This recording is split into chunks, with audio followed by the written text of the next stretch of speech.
রৌদ্রময় নিখিল। রচনায় আব্দুল আজিজ আল আমান। এ বইয়ের পঞ্চম গল্প আলোকের দিকে। বিশাল একটা একদল সমাবেশের অগ্রনায়কের হাতের বলগা যখন চলার ইশারায় আন্দোলিত হতে চাইছে, সেই সময় এলেন এই মহিলা।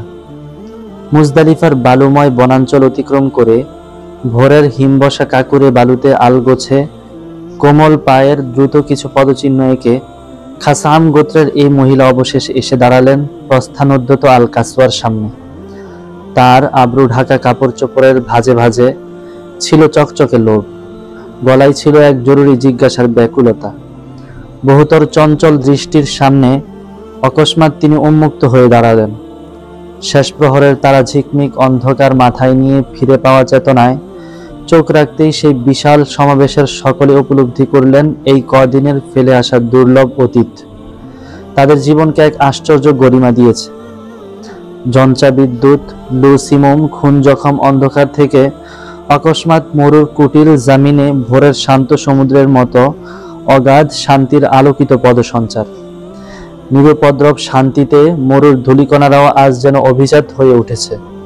বৃক্ষের শাখা থেকে কোনো অন্যায় হাত নবীন ডালগুলিকে ভাঙছে না, খুচরো পাতাগুলিকে ছিঁড়ছে না কেউ। ভাঙচুর নেই পাহাড়েও, নুড়িগুলি গড়িয়ে পড়ছে না, চূড়ায় দর্পি পদাঘাত হেনে কেউ বলছে না আগামীবারে হোবলের মূর্তি বসাবো এখানে। দূরে সবির পর্বত, অন্ধকারে মাথা উঁচু, কালো আর অতিকায় শ্রদ্ধেয় পাহাড় কুরাইশদের। নিরক্ষর শূন্যতাগুলি যখন উর্বর উত্তেজনায় ভরাট হতো, সেকালে মুজদালিফার মাটিতে সূর্য ওঠা পর্যন্ত অপেক্ষা করত কুরাইশরা। কিরণমালায় শৃঙ্গগুলি আলোকিত হলে তারা আনন্দিত কণ্ঠে গেয়ে উঠত, হে সবির পর্বত, আলোকময় হয়ে যাও। একটি অনুনয়ের সুর, একটি প্রার্থনার ভঙ্গি। সেই বোধহীন কণ্ঠগুলিতে বিনীতভাবে আন্দোলিত হতো, যে অর্থহীন অনুনয় ছিল তাদের হাজের অন্যতম অঙ্গ। রাসূলুল্লাহ সাল্লাল্লাহু আলাইহি ওয়াসাল্লামের প্রতিবাদী কণ্ঠস্বরে ছিল এক আকাশ বজ্রের গর্জন। হাতুড়ির ঘায়ে রক্তলাল লোহার উপর থেকে খাদেরা যেমন তৎপর দৌড়ে ছিটকে সরে যায়, মানুষের সংস্কার শূন্য বোধগুলি শানিত হয়ে উঠছিল তেমনি। হে সবির পর্বত, আলোকিত হও। পুরনো কণ্ঠস্বর সংস্কারে মেলানোর জন্য লক্ষাধিক সাহাবীরা যখন ভেড়ার জিভের মতো জিভ নাড়তে প্রস্তুত হচ্ছেন, সমূহ অন্ধবিশ্বাসের ঘাড়ে পা তুলে দিয়ে ভেসে এলো সেই বাংময় স্বর।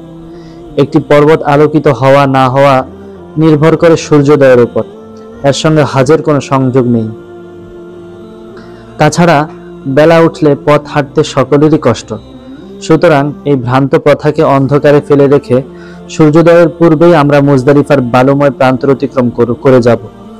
তুফানি বিক্ষুব্ধ সমুদ্র শান্ত হবার মতো এমনতর ঝোড়ো হাওয়ায় তছনছ হওয়া বিবেকগুলি স্থির হবার মুখে সাহাবীরা উপলব্ধি করলেন, পর্বত আলোকিত হও একদা প্রিয় শব্দগুলি এখন বন বাদারে পড়ে থাকা খোলসের মতো পরিত্যক্ত আবর্জনা।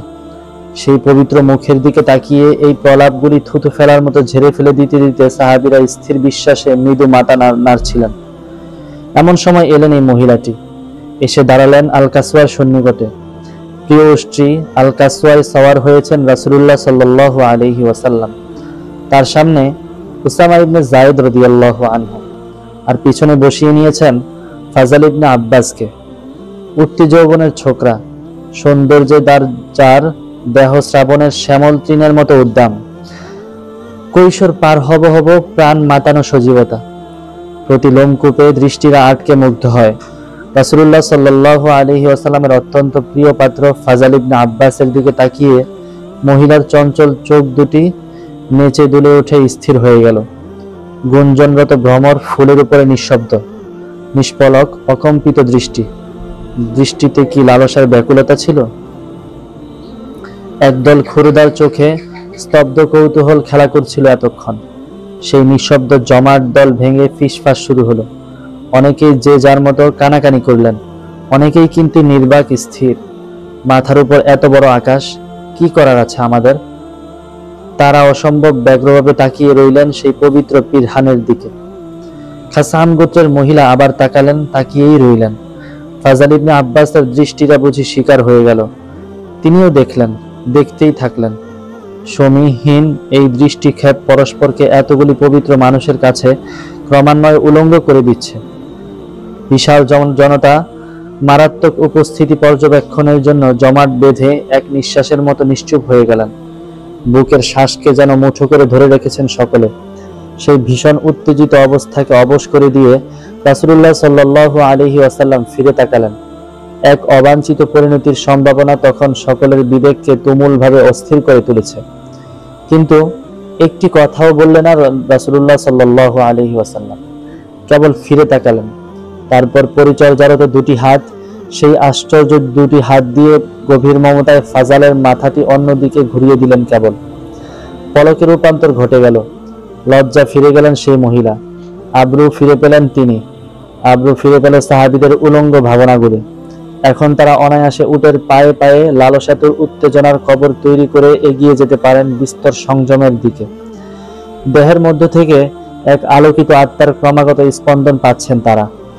সমবেত হওয়া সেই লক্ষাধিক সাহাবী বৃন্দর সকলেই উপলব্ধি করলেন কেবল ফাজাল ইবনে আব্বাসের নয়, তাদের সকলের দোলায়মান লালসালুব্ধ মুখগুলি মুহূর্তে ঘুরে গেছে অন্ধকার থেকে আলোকের দিকে। সেই ঘোরানো মুখগুলি নিয়ে মুজদালিফা থেকে মিনায় যেতে যেতে সকলে লক্ষ্য করলেন পূর্বের আকাশে অন্ধকার পায়ে দলা আলোরা তুমুল আনন্দে অভ্যর্থনার হাত বাড়িয়েছে।